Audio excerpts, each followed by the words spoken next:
반갑습니다. 방송공자입니다. 오늘도 보고 싶었어요. 유인나 씨만 할 때까지 오고 한 달 했었는데 제가 깜빡해가지고 요즘 안 했었죠. 전정훈 씨 모르면 주식 투자 절대로 하지 마라. 요 책이 나왔고 이 책이 요즘 이제 서점에서 계속 팔리고 있으니까 많은 관심 부탁드리고요. 이 책을 기반으로 해서 제가 온라인 강의를 또 계획을 했거든요.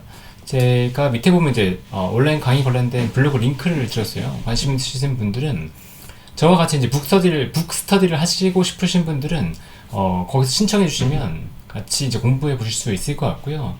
오늘 드리고 싶은 얘기는 엔화입니다. 엔화. 근데 사실 이게 두 번째 녹화예요. 아까 녹화했었는데 보니까 이 마이크에 선풍기 소리가 들어갔더라고요. 원래 이제 이게 제가 노이즈 방지를 했었는데 목소리가 잘 안 들린다고 해서 이 노이즈를 제거하는 걸 없앴거든요. 필터를 없앴더니 이 선풍기 바람 소리가 다 들어가가지고 다시 찍고 있습니다. 지금은 문 닫아놓고 다시 찍고 있는데 뭐 덥지만 빨리 찍으면 되니까 얘기를 해볼게요. 일단 엔화가 어떻게 변하는지를 중심으로 봐야 되는데 저랑 같이 소통하셨던 분들은 다 아실 거예요. 제가 어떤 라인을 굉장히 중요시하겠는지 보면 이제 146엔 라인을 제가 굉장히 중요하다라고 얘기했었어요. 그래서 8월 5일 월요일 이전에 금요일에 제가 뭐라고 했었냐면 일단 147엔 정도 될 때 146엔이 깨지면 굉장히 위험할 수 있다. 이게 1차적으로 위험할 거고 2차적인 라인은 142엔을 보고 있다라고 했었고 146엔이 이렇게 한번 무너졌죠. 월요일에 이렇게 무너지면서 급락이 나왔어요. 급락이 나왔고 그다음에 141엔입니다. 141엔을 이제 142엔 수준에서 141엔을 지지하고 반등이 나오면서 시장은 안정을 찾았죠. 그리고 다시 146엔 위로 올라왔단 말이에요. 그런데 지금 보면 약간 반등을 하다가 다시 크게 조정이 나왔습니다. 이때 반등이 나왔을 때는 일본은행이 이렇게 얘기했었죠. 우리가 시장 상황을 보면서 금리 인상을 대응을 하겠다라고 얘기를 했던 거고 지금 보면 다시 한번 그 일본의 금리가 일본 엔화가 갑자기 강세로 간 거죠. 엔 달러 환율이 떨어진 거니까 엔화가 강세로 가면서 지금 갑자기 시장 상황이 바뀌었다. 그래서 지금 아시아 증시가 갑자기 꼬꾸라졌죠. 그게 이제 이 환율에 영향이 있었다라고 볼 수 있는 겁니다. 그러면 이게 왜 지금 환율이 강세로 간 거냐? 엔화가 갑자기 왜 강세로 간 거냐? 현재 몇 가지 이유를 보고 있는데 이게 엔화가 강세로 갈 이유가 있었고 그다음에 달러가 약세로 갈 이유가 있었다라고 보고 있어요. 요 위가 뭐냐면 이게 이제 일본 엔화에 대한 선물 순매수 포지션을 취한 거거든요. 근데 보시면 요때 이제 순매수였고 이후에 한 번도 순매수가 없었다가 지금 최근에 순매수로 전환을 했습니다. 이 말은 뭐냐면 일본이 엔화가 강세로 갈 것 같아 라고 베팅을 했다는 거예요. 근데 보면 요때 이제 엔화가 강세로 갈 거야 라고 얘기했을 때 보시면 요때 이렇게 엔화가 강세로 간 걸 볼 수 있죠. 그리고 엔화에 대한 계속적인 순매도가 나올 때 어떻게 됐냐? 엔화가 약세로 갔단 말이에요. 보이잖아요. 요때 이렇게 엔화가 약세로 간 게 보이죠? 요때 약세로 갔고 이제 보시면 살짝 이 매도 포지션 자체가 약간 바뀔 때가 있어요. 그때마다 엔화가 살짝 강세로 갔었던 거고 전반적으로 추세는 엔화가 약세로 갔었단 말이에요. 근데 보시면 여기 정점을 찍고 엔화 투매가 정점을 찍고 나서 쭉 감소하고 그때 이제 같이 반등을 나는데 엔화가 이제 강세로 간 거죠. 그랬는데 지금 이 순매수 포지션 자체가 플러스로 전환했기 때문에 여기가 엔화가 더 강세로 갈 가능성이 있다라고 우려한다는 거죠. 그리고 이제 아까 지금 이제 일본을 봤고 미국 같은 경우에는 미국은 지금 GDP 나우가 발표가 되는 게 있는데 애틀랜타 연준에서 발표하고 있죠. 근데 여기 데이터가 2.9%, 요 라인이 2.9% 라인이었는데 이게 이제 2.5%까지 내려왔습니다. 그리고 나서 그러니까 금요일에 발표된 게 이제 2%까지 내려왔어요. 미국의 GDP가 이렇게 떨어진다. 그러니까 지금 2분기 예상치가 2.8%까지 나왔거든요. 예비치가 2.8%가 나왔는데 3분기에 2.0%까지 떨어진 거면 지금 GDP 예전한테는 전망치가 어때요? 떨어진 거죠. 그러니까 경기가 둔화되고 있다라고 얘기하는 거예요. 침체까지는 아직 모르겠지만 둔화되고 있다는 걸 우려할 수 있을 만한 상황이 된 거죠. 그러면 GDP가 떨어지면서 경기가 둔화된다는 건 뭘 의미하죠? 금리가 인하될 가능성이 높다라는 걸 의미하죠. 그럼 금리가 인하된다 그러면 어떻게 될까요? 미일 간의 금리차가 줄어들게 됩니다. 그렇죠? 미일 간 금리차 축소. 왜냐면 일본은 금리를 올리잖아요. 일본은 금리를 올리고 있고 미국은 내리고 있으니까 그 간격이 지금 벌어진 것들이 좁혀진단 말이에요. 요 간격이 좁혀진다는 의미 자체는 뭐냐면 일본의 엔화가 그만큼 강세로 갈 수 있다는 얘기가 되는 거죠. 그래서 이 GDP 나우 데이터가 발표가 되고, 그 다음에 여기 추가로 이제 오스탄 골스피 총재가, 시카고 연은 총재가 미국의 금리 인하를 더 강하게 이제 볼 수 있다. 미국의 금리를 더 볼 수 있다라고 하면서 더 이제 완화적인 스탠스를 얘기했어요. 그러다 보니까 미국의 달러가 약세로 간 거죠. 미국의 달러가 지금 102달러까지 내려왔는데, 달러 인덱스가 이렇게 내려온다는 건 결국 달러가 약세, 엔화가 강세로 간다는 거예요. 그러니까 엔화 강세에 대한 베팅이 좀 더 늘었다고 볼 수 있는 거죠. 아까도 보셨던 것처럼. 그러니까 엔화가 강세로 갑자기 가면서, 특히나 146엔이 딱 무너지니까 우리나라 시장이 한 0.3, 0.4 요 정도 약보합 정도에서 갑자기 1% 이상으로 무너졌거든요. 요게 딱 이제 146엔이 무너졌을 때였어요. 그리고 또 한 가지, 일본 내부에 이슈가 또 한 가지 있다고 보고 있는데, 8월 23일에 보면 일본 의회에서 우에다 가즈오 일본은행 총재가 금리 인상 배경을 설명한다고 얘기합니다. 그런데 이거 잘 보세요. 의회에 출석해서 얘기를 해요. 근데 일본도 지금 총선을 앞두고 있는데, 일본이 일본은행을 상당히 압박을 해서 금리를 올리라고 사실 압박을 했었어요. 왜 그랬냐면 일본이 이제 인플레이션과 파이팅을 해야 된다는 말이에요. 그러니까 인플레이션을 너무 놔두면 일본 정부에 대한 신뢰도가 어떻게 되겠어요? 떨어지겠죠. 지금 기시다 총리에 대한 지지율이 엄청나게 떨어지고 있거든요. 그러니까 이거를 만회하려면 결국은 이 통화 정책을 바꿔서 일본 사람들이 인플레이션에 더 이상 노출되지 않게끔 하는 게 필요했다는 거죠. 그러니까 의회가 압박을 해서 BOJ가 결국은 금리 인상을 하고, 금리 인상에 대한 추가적인 얘기까지 했는데, 글로벌 시장 자체를 뒤흔들어 버리니까 BOJ가 의견을 일단 바꿨단 말이에요. 근데 의회에 다시 출석하는 거니까 이때 우에다 가즈오 총리가 어떤 말을 하느냐, 이게 굉장히 중요한데, 시장에서는 금리 인상을 추가로 할 거다라는 얘기가 있을 거예요 라고 하는 우려가 있었던 거예요. 그러니까 여기에 대한 추정이 있었고, 여기에 대한 우려가 추가적으로 불거졌다는 거죠. 그러니까 일본 내부에서 금리가 올라갈 만한 요인이 있었고, 미국 상황을 보면 미국에서는 금리가 떨어질 만한 요인이 있었으니까 이 두 개의 금리 차가 좁혀지면서 일본이 엔화가 강세로 갈 만한 요인이 생겼다라고 파악할 수 있는 거죠. 그리고 보면 요거는 이제 재밌는 차트인데, 위에가 일본 엔 달러 환율이고, 그 다음에 요 밑에가 필라델피아 반도체 지수입니다.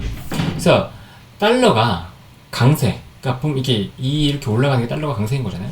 달러가 강세, 엔화가 약세일 때 보면, 물론 이때 이럴 때 잠깐 이제 변동이 있긴 하지만 전반적인 추세는 이 반도체 지수가 강세를 보였어요. 그런데 딱 엔화가 무너지기 시작할 때, 이때 반도체 지수 같이 약세를 보였고, 엔화가 반등이 나올 때, 엔화 환율 자체가 달러가 강세로 갈 때 반도체 지수도 같이 반등을 보였었거든요.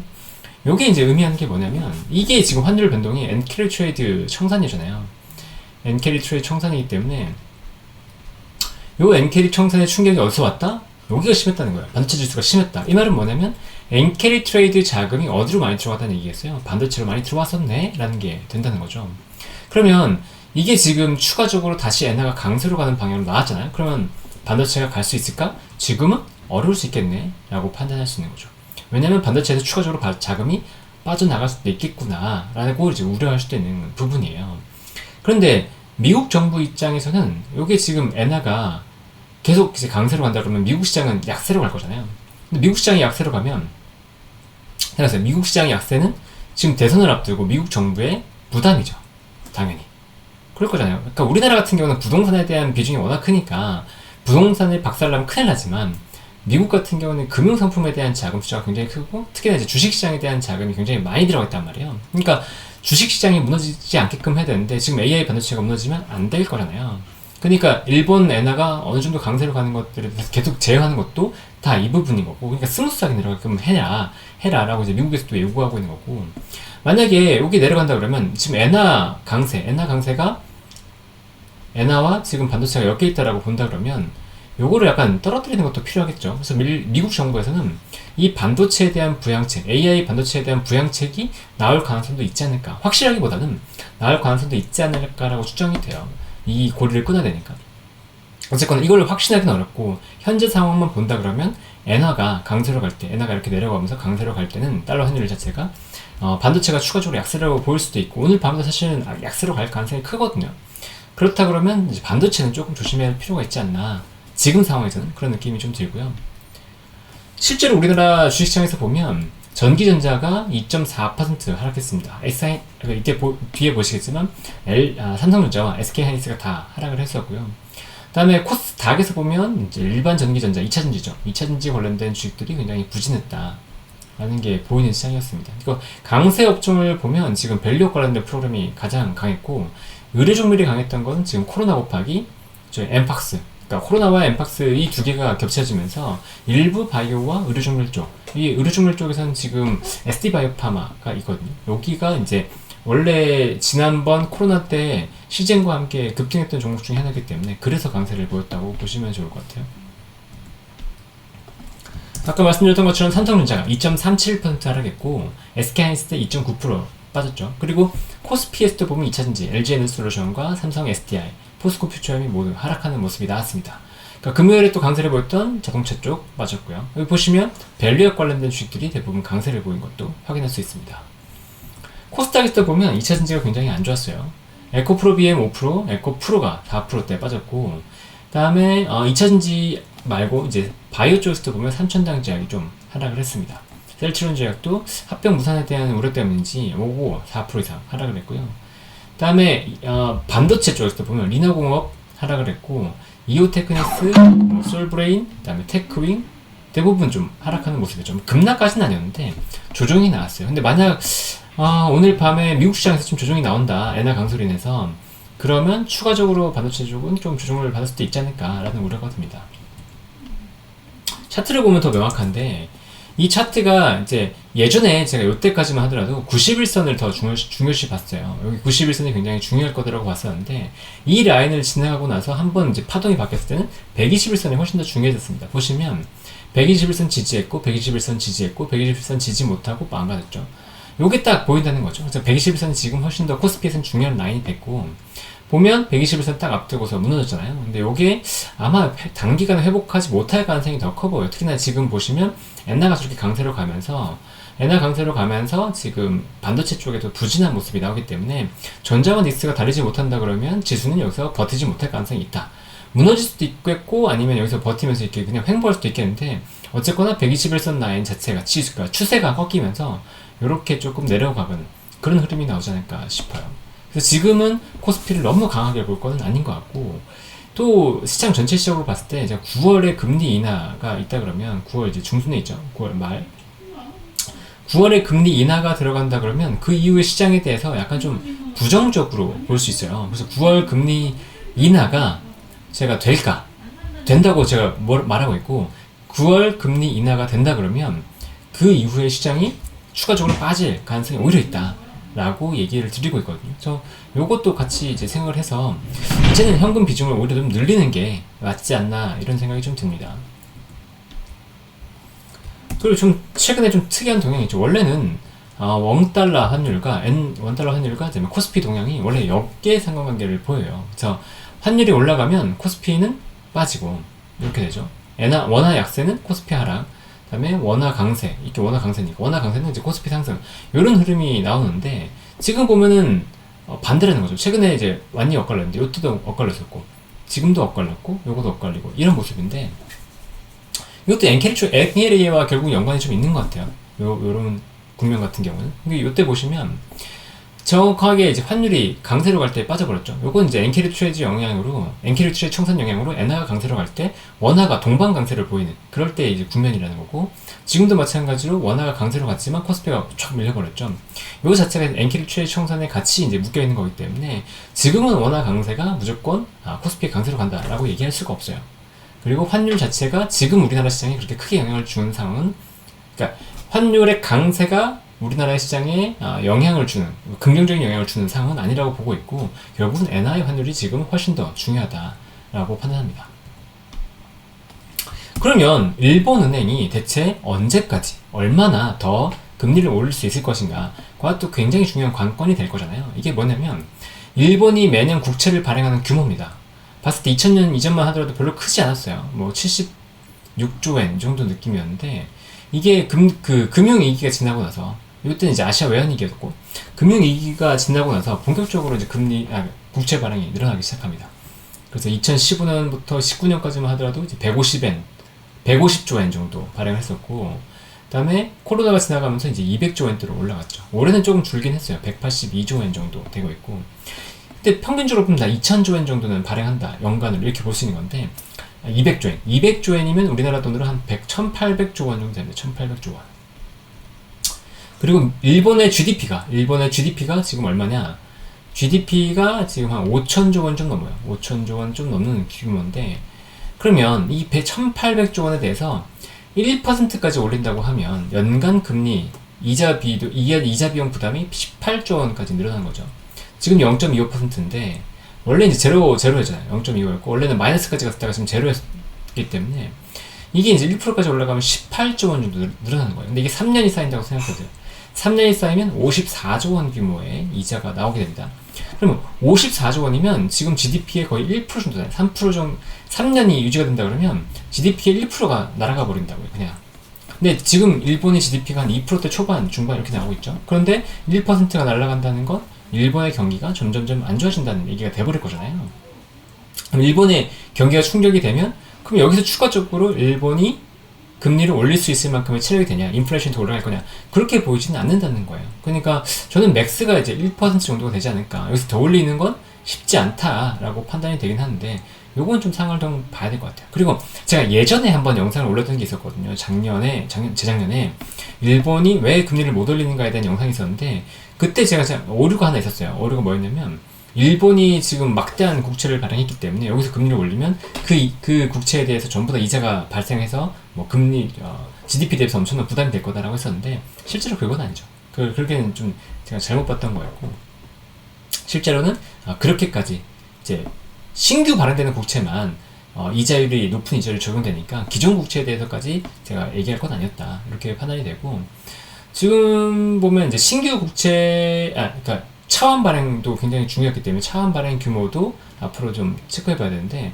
전체 국채 잔량 중에서 3년 미만의 국채가 한 30% 정도 되더라고요. 그래서 그 물량들은 3년 내에 소화가 돼야 되는 거고, 근데 추가적으로 신규 국채도 발행하기 때문에 그것까지 감안한다 그러면 아까 말씀드린 대로 요거 네, GDP의 1% 정도 부담, 3년이면 1% 정도 부담이 될 수 있고, 이게 5년이 쌓인다고 하면 5년이 이 1% 금리가 5년이 쌓인다 그러면 GDP에 대한 충격이 더 커질 거잖아요.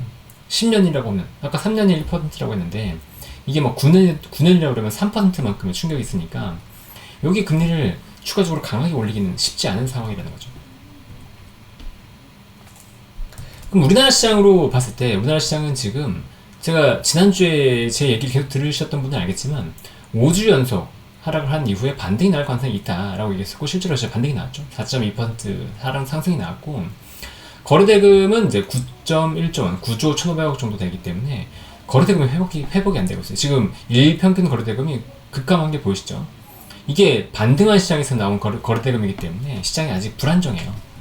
그리고 코스닥도 마찬가지입니다. 코스닥도 반등하는 시장에서 2.86%나 올랐는데, 주간으로 거래대금이 7조 5천억으로 지난주보다 오히려 적잖아요. 그러니까 아직은 시장이 본격적으로 활기를 찾는 시장은 아니었다.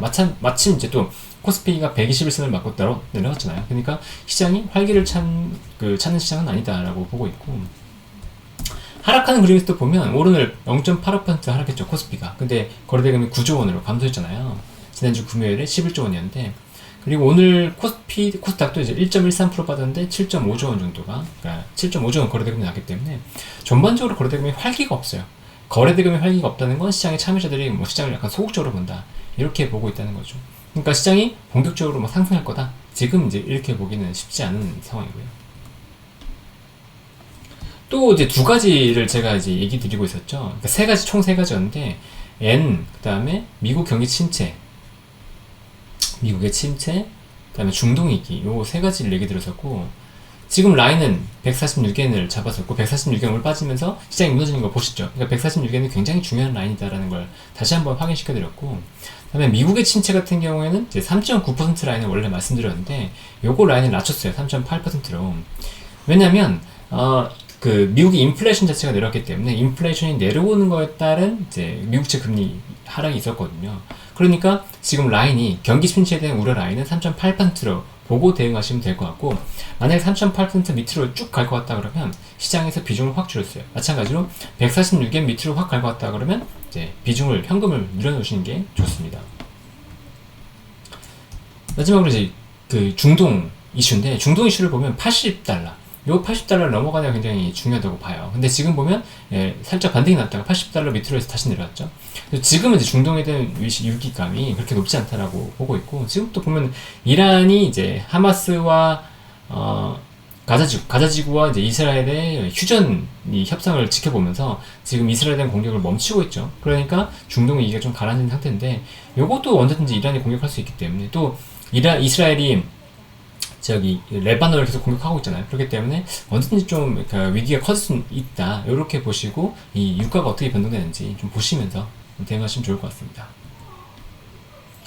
오늘 얘기는 여기까지고요. 제가 2번이나 찍고 혹시나 2번 보시는 분들 좀 죄송하다는 말씀을 드리고, 제가 제 얘기도 좀 도움이 되셨는지 모르겠습니다.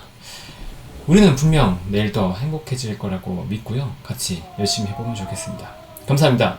다음에 또 뵙겠습니다. 여러분 안녕.